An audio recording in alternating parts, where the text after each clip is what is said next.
Good evening, folks. It is Tuesday, 8 p.m. Eastern Standard Time, and we're back again on the Hardcore Sports Network with my co-host, Agent Warrior, for Week 9 of the NFL Pick'ems. Hey everyone, this is Agent Warrior X, and welcome to NFL Pick'em Week 9. I'm your host, Agent Warrior, and I'm with Nikki Stees. This week, ladies and gentlemen, is Halloween, and we have some games coming on after All Hallows Eve. By the way, ladies and gentlemen, the new headline is The Crazy Yandere 2. Yes, ladies and gentlemen, this is a Halloween special I did on Sunday while we were playing against the Philadelphia Eagles, and it's out now. Go check it on my YouTube channel.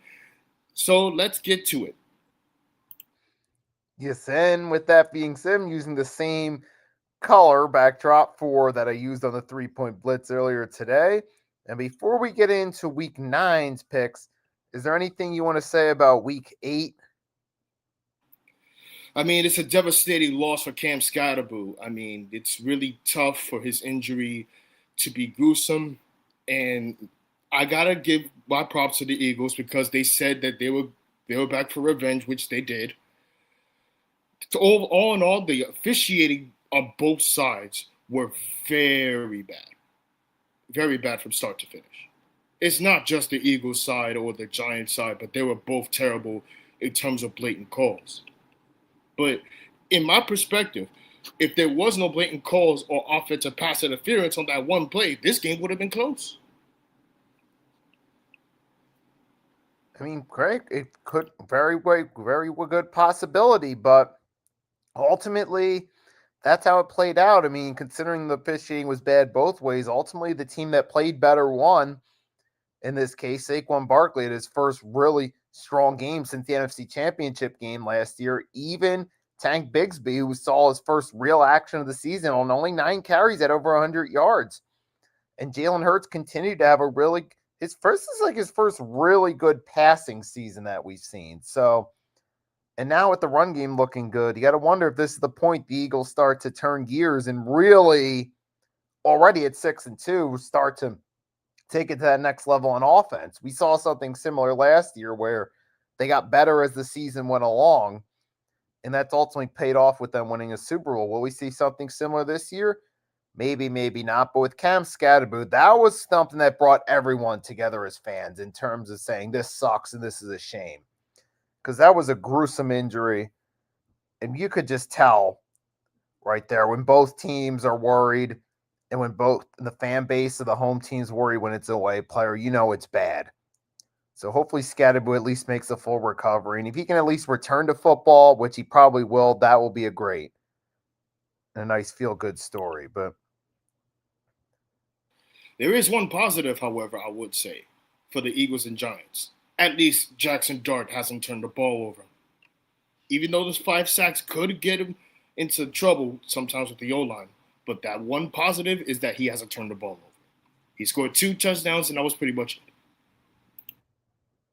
Yep, but it's still kind of hard when you're a team that doesn't have a lot to work with on offense. I mean, you already had your top receiver gone. Now your running back, who was set to be your breakout star, is down for the season, and you just hope he can come back and at least be somewhat of the same player, which you know is difficult to do with those type of injuries, especially for a running back. But I really hope by 2026 season, Cam Scottaboo should win Comeback Player of the Year. I mean, yeah, if he makes it back and plays a full season, that alone will be worthy of a comeback of the year in recognition. I couldn't agree more. But shall we get on to the picks? Yep. And all I'm going to say, as far as the big winners of last week, I did have the Broncos, the way their offense looked, which was phenomenal, especially in that loaded division. And then here's 2 teams off of surprise wins last week playing each other Thursday night. And surprisingly, it's a game of 2 struggling teams between the Miami Dolphins and Baltimore Ravens. You would have thought this game might have playoff implications, but instead it's between 2 teams with only 2 wins respectively. Ladies and gentlemen, before All Hallows Eve, before the night before the All Hallows Eve, I present to you the spooky Tank Ball. We have the Baltimore Ravens versus the Miami Dolphins. Two struggling teams with Lamar Jackson out, and Tua Tagovailoa has been playing very bad. So on this spooky tale, we have the Baltimore Ravens with Cooper Rush. We still got Derrick Henry doing his best against the. I think it was. Never mind. We still got Derrick Henry. Bears. Yeah, thank you, the Bears. We still got Derrick Henry doing his best against the Chicago Bears. Derrick Henry continues to showcase why he stiff arms the defenders. But worst of all, the scarier the defense are, the scarier the running backs are.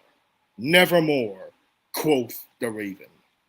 Then we have the Miami Dolphins, who is somehow, a really bad team. Yes, they have Mike McDaniels as their head coach, but his concoctions has been very, very terrible.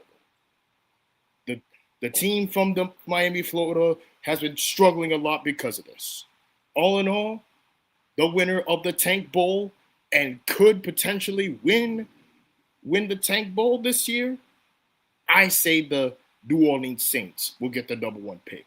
But that's what we're not talking about that. But the true winner of this is the Baltimore Ravens. Cooper Rush could get the job done.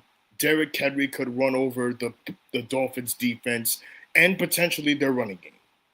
So I'm going to say the Dolphins will swim away against the Baltimore Ravens. Nevermore, quoth the Raven. This is an interesting matchup. And a lot of people are leaning toward the Ravens side because of the expectations, but we got to remember both teams are at less than 100%. Now, the Dolphins, their credit, they're fresh off a slaying of the Falcons, but the Falcons are the most inconsistent roller coaster team, as in up and down from week to week basis. That's the Miami Dolphins. The Baltimore Ravens have just had a lot of rotten luck this year. They did have a win against the Chicago Bears with a depleted secondary. And the good news is they're going against another struggling team, the Miami Dolphins. This could be a great opportunity for Derrick Henry to have himself a good game. And for even Cooper Rush or Tyler Huntley, whoever's going to get the start against that Dolphins secondary to pick them apart. And the Ravens could get another win similar to what they did against the Chicago Bears. So I'll take the Baltimore Ravens to win this one. They move to 3-5 and keep that small slimmer of hope they have alive as they'll slowly creep their way back up to 3-5 and still alive standings. Nevermore, quoth the Raven. Speaking of the Chicago Bears, we start the Sunday games with them on traveling to Cincinnati to play the Bengals. Before we get into the Chicago Bears versus Cincinnati Bengals, the Cincinnati Bengals have choked the worst way possible after that Thursday night thriller on the Unk Bowl. Unfortunately for Joe Flacco, he has lived up to his expectations, but unfortunately at this point he should retire. Chicago is coming off a loss against Baltimore. Yes, Caleb Williams is doing this part alongside DeAndre Swift and Rome Odunze, but the defense and their secondary is looking very sluggish. So all in all, I would say give me the Cincinnati Bengals, who could get the job done for real this time against the Chicago Bears.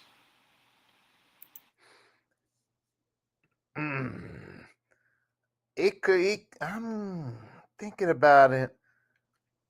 I'm going to lean toward the Bengals offense in this one because the Bears feel like they were like that, but they were a bad 4-2 team despite their record. And we saw something similar last year where they had a winning record at one point, but they didn't look like a great team. And then we saw against the Ravens, they got exposed. And here, this defense is going against that Cincinnati Bengals offense, chasing Higgins.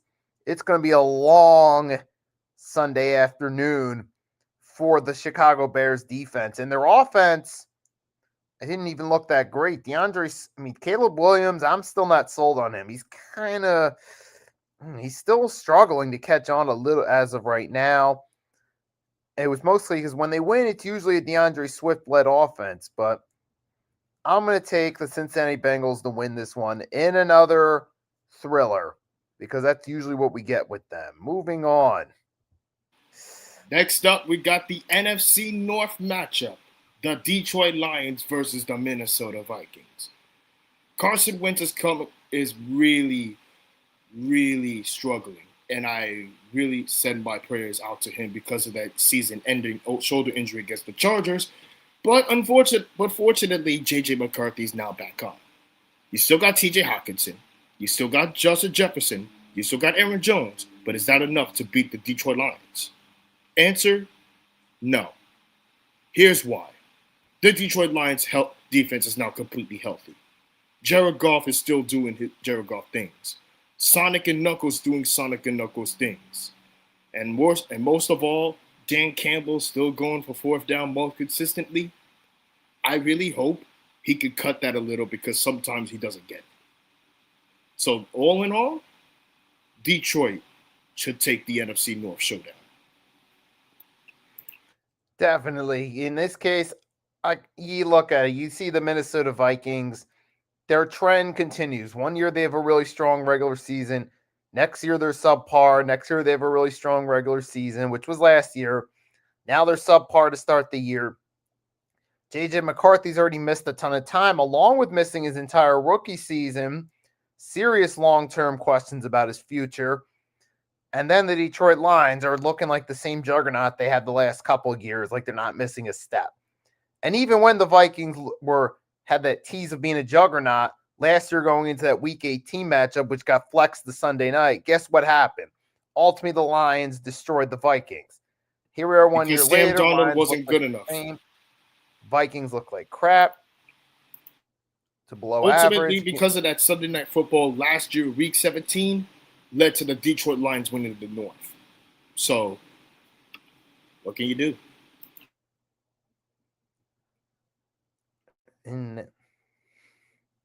This should be an easy one. The Green Bay Packers versus the Carolina Panthers. Bryce Young, against Buffalo, it wasn't really his fault. But then again, they were going up against one of the top juggernauts of the AFC. So I would be surprised if Bryce Young does the same thing that he did against Dallas. Give me the Green Bay Packers over the Carolina Panthers. But even though Jordan Love can get the job done, but unfortunately Bryce Young isn't good enough against Jordan Love. In this one, Packers are fresh off a big win against the Pittsburgh Steelers, and they shut down their ex's quest to beat all 32 teams before retiring when they beat the Pittsburgh Steelers quarterback by Aaron Rodgers. Now, the Packers are coming off that against the Carolina Panthers. Should be an easy win for the Packers, but it might not be as easy as it seems because this might be one of those games where the Packers are looking past the Panthers and looking to something bigger, to a bigger matchup, maybe a team like the Lions or the Vikings or somebody, or the Eagles matchup, because after this they play the Eagles on Monday night. Thinking good shot the Packers will win, but it could be more competitive than expected because the Packers might be looking forward to the Eagles, focused on them more than they are the Panthers. That might make the game a little bit competitive. Remember this happened last year when the Eagles had the Steelers ahead of the Panthers. The Eagles still won, but it was more competitive than you would have expected. Exactly, I'm thinking the same will happen here, but exactly, because of the momentum shifts are shifting one way or another, because the teams in the second half could potentially play a lot better in terms of both sides of the field or one side of the field.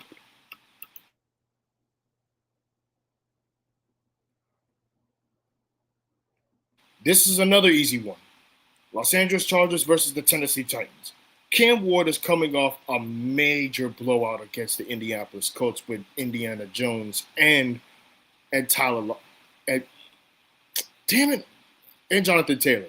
So I'm going to say that this is no big surprise. Justin Herbert should be able to win this game. Give me the Los Angeles Chargers over the Tennessee Titans. Oh man, this should be an easy one right here for the Chargers. It should be. They are 5-3, and they know Jim Harbaugh should know they're in an uphill battle in a tight AFC West. You got Kansas City back in form, winning 4 of their last 5. Along with that, you also have the Broncos are rolling and they keep finding ways to win games. Ultimately, for all intents and purposes, the Chargers should be able to take care of business. And even though it's an easy game, they should treat every game like it's serious because they know, all right, we're in a tough division. It's going to be a tight race, even for a wild card seed. So they give me the Chargers to use this game as a momentum center for the bigger games to come. And Jim Harbaugh, he's like Mike Shanahan. He knows how to get the most out of whatever running back he has. Even down 2 of his main running backs, he's still making it work. And I couldn't agree more with you on that one. Yep. What are they? A dumpster fire. They're not just a dumpster fire. They're Tank Bowl champions last year. Can they successfully defend their champions? No. Next up, the Super Bowl 52 matchup between the Atlanta Falcons and the New England Patriots. This is a completely different quarterback team, and I'll tell you why. This is definition of a blowout. Unfortunately. Yes, you got Michael Penix Jr.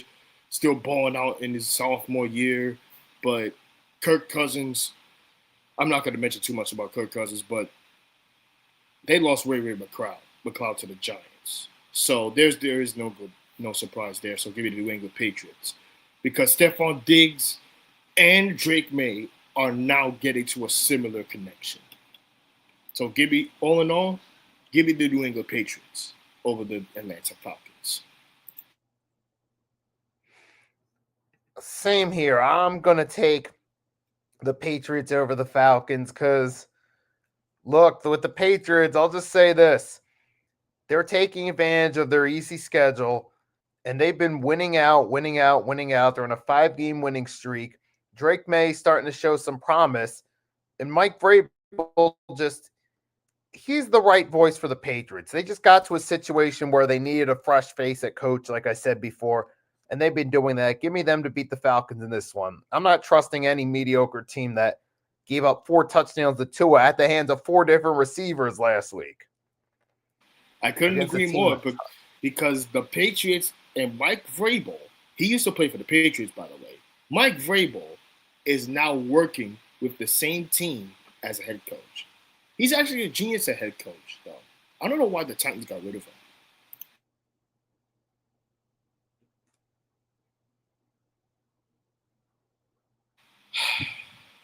Yep. The San Francisco 49ers versus the New York Giants.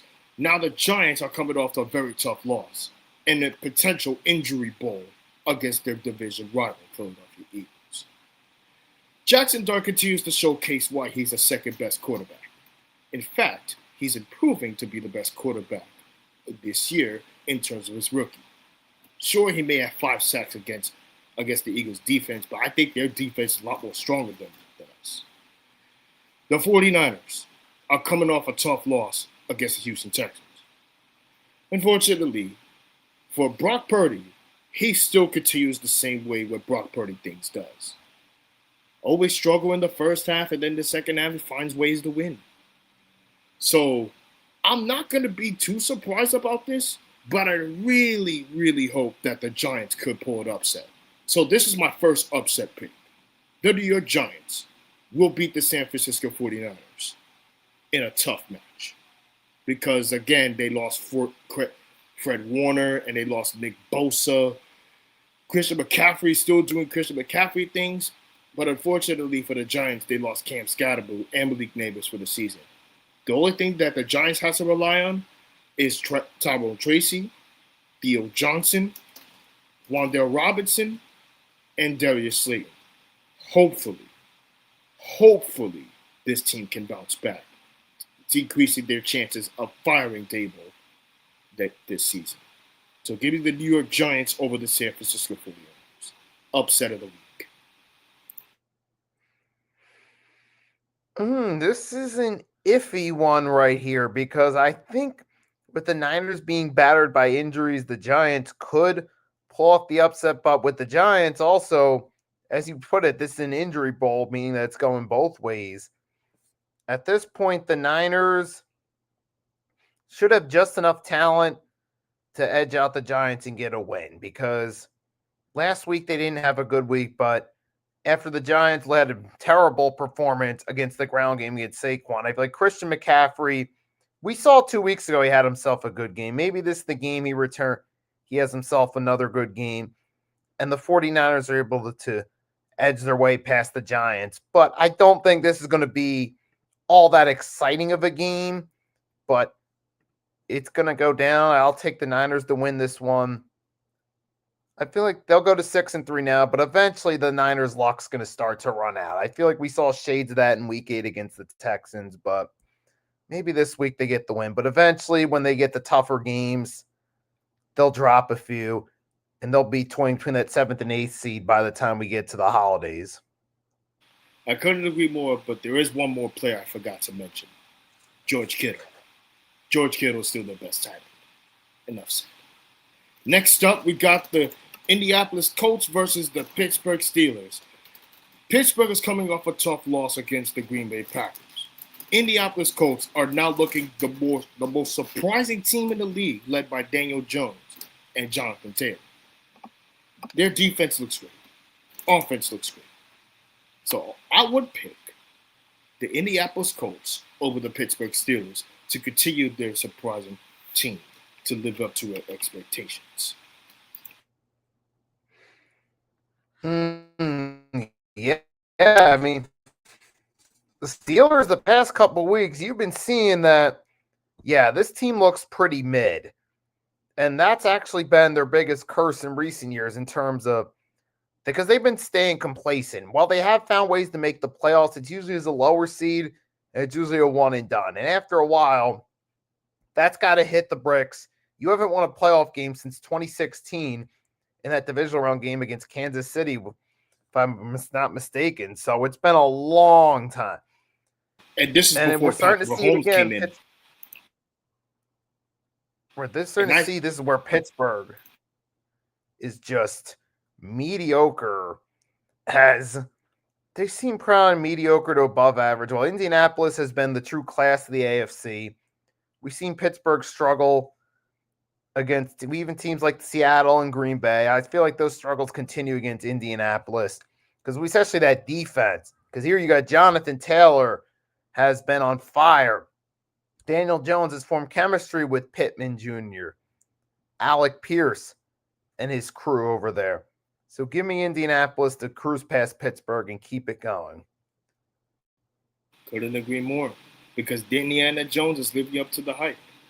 Right, and Pittsburgh's defense is not the same team that it was that at least gave them a shot at winning games over the past couple of years.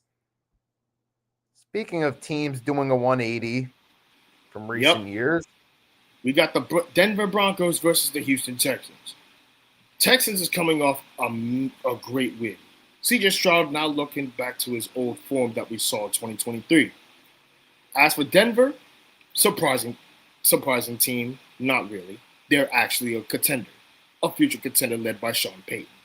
Bo Nix, great quarterback. We still got Cortland Sutton, great wide receiver. All in all, I can't really say too much, but give me the Denver Broncos over the Houston Texans. Yeah, definitely. Yeah, I'll have to say that here, because the Denver Broncos are catching fire at the right time. They're winning games. They got the right pieces on offense. While the Houston Texans, C.J. Stroud has just not, even in the games they've won, what has he really done to look great and give you that idea of, oh, he's going to return to rookie form? I've yet to see it. Now, the Denver Broncos, on the other hand, you got a real juggernaut, even on defense. Nick Bonita on the D-line, Patrick Surtain, the best defensive back currently. Like I said, the offense is coming to form. Nix is starting to make us believe. Sean Payton's a great coach, so I got to go with the Broncos in this one. Yep. The same old Broncos that we know from 2015. The Jacksonville Jaguars versus the Las Vegas Raiders. The Raiders are coming off a bye week. Keep that in mind. The Raiders are coming off a bye week. The Jacksonville Jaguars are also coming out of a bye week. So I'm going to not waste any further to say that Trevor Lawrence should outduel Geno Smith. So give me the Jacksonville Jaguars over the Las Vegas Raiders. But there is one plus. P.S. Travis Hunter is going to outduel Ashton Jeanty.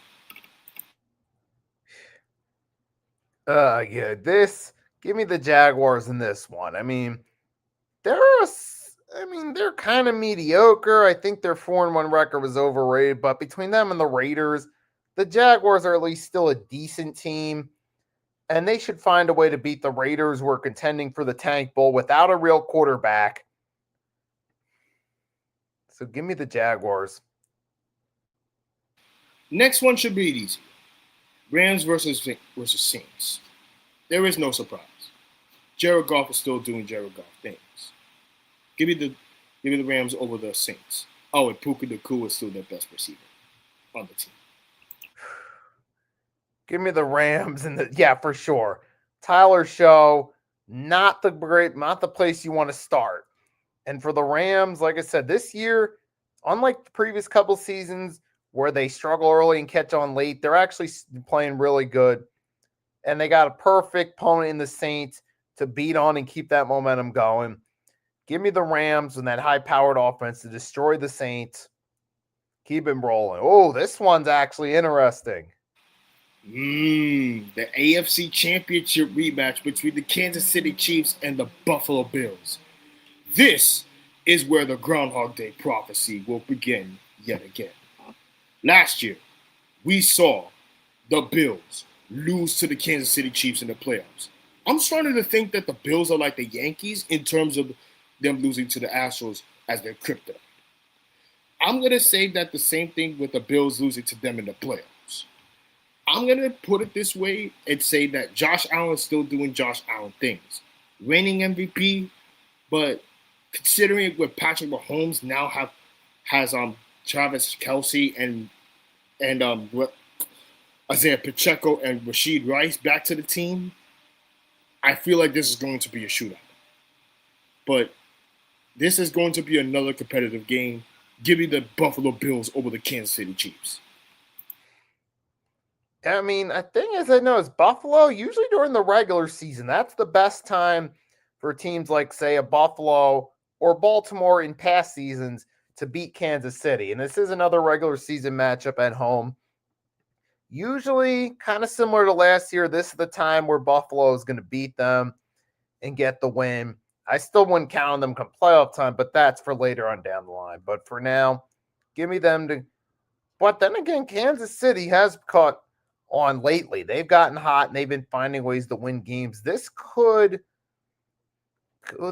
go either way, man. But I'll take Buffalo for now, but I might come back and revisit it during the week. I'm going to put it this way and say that, again, this is a Groundhog Day prophecy. Bills always beat the Kansas City Chiefs, lose them to the playoffs. This always happens almost every single year with the Buffalo Bills. Now we got the Washington Commanders versus the Seattle Seahawks on a Sunday night game. Back-to-back primetime games with the Washington Commanders. The Commanders have the same similar thing that we did against them. Sure, they scored one touchdown, but the defense is not enough. Seattle is coming off a great win. Sam Darnold still doing great. You still got Cooper Kupp doing pretty solid. Their defense, solid. So, even though Washington can get the job done, but it's not going to be really enough. Give me the Seattle Seahawks to take the win against the Commanders. Yep. I'm definitely taking the Seahawks in this one. It's clearly a case of one team being better than the other this year. Unfortunately for Washington, they're not repeating their effort, and Seattle looks really good this year. So give me them to continue. Monday night. Yep, the Dallas Cowboys versus the Arizona Cardinals. The Cardinals are coming off a bye week, I think. And the Dallas Cowboys are coming off a tough loss against the Broncos, which they can't beat since 1992. The Broncos, again, another contender. But as for the Arizona Cardinals, they lost to them. They lost to us by a comeback with Daniel Jones, and the Dallas Cowboys, they were coming off a loss against them in 2023. Ultimately, I see one lopsided in the second half.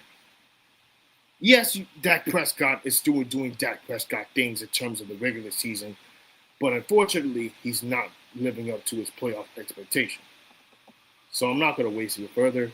Give me the Arizona Cardinals over the Dallas Cowboys.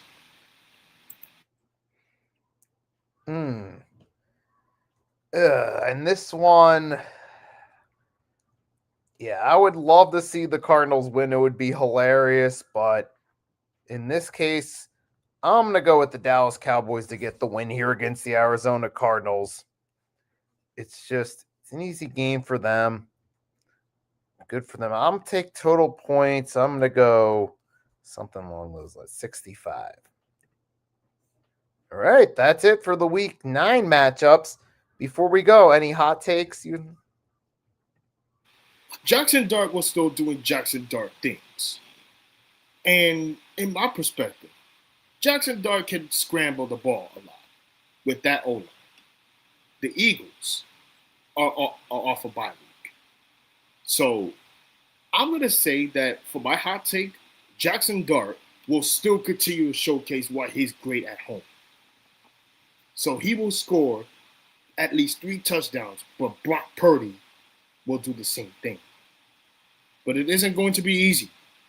For my next hot take, I'm going to say that Cooper Rush will outduel Tua Tagovailoa in Thursday night before Halloween. My third and final take for this week. The best team, the best loser, could definitely be either the Steelers or the Bears. Keep that in mind, though. Chicago is coming off a loss against Baltimore. And Derrick Henry has been playing a lot better. And he was promised to do a movie with Adam Sandler.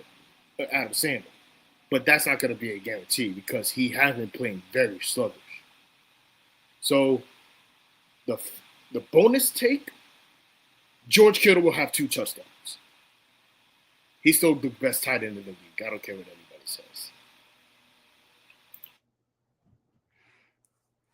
Yeah, so this week 9 week, it doesn't really look that great. I mean, hot take is Kansas City versus Buffalo is going to be the most viewed and most interesting game of the week. There is a possibility it might even get flexed to Sunday night. Maybe. We'll see. You can't flex an early game like that. But fortunately, I could see that as a most viewed. We have several most views this year in terms of game of the year. We had the Baltimore Ravens against the Buffalo Bills. Bills won by a comeback. Dallas Cowboys, New York Giants. Close game. Dallas won. New York Giants, Denver Broncos. 34 unanswered points in the fourth quarter. Really good. Really good. But all in all, I think this could be a slightly weak week, but I think the best game, Buffalo and Kansas City. That's going to be a good one. Definitely. And I feel like outside of that, this isn't really going to be that memorable of a week once we get towards, say, like Thanksgiving, December-ish. Once we get to that point, we'll be kind of forgotten about week 9. We'll be looking forward to the rest of the season from there. But let's just get through it. Oh, yeah, and I feel like this Tuesday next week will be more interesting for week 10 because the trade deadline is next week, and there'll be a lot of trades going on. I'm hearing a lot of rumors about Kayvon Thibodeau wanting to be out of New York. Same thing that could be said for Rashid Shaheed and Chris Olave. But here is my boldest take for week 10. Or week 11. The first team to be eliminated is the New York Jets. The New York Jets will be the first team to be eliminated from the playoff contention. All right, though. So Not much. I don't have anything else to say right now, Agent. If there's anything you want to say before we close, go right ahead. Thank you all for watching, and until next time, goodbye, my friends. Oh, and see you all in week 10. And go check out Crazy Yandere 2 on my YouTube channel. I'm your host, co-host Agent Warrior. Bye for now. And this is Nikki Stees. Until next week,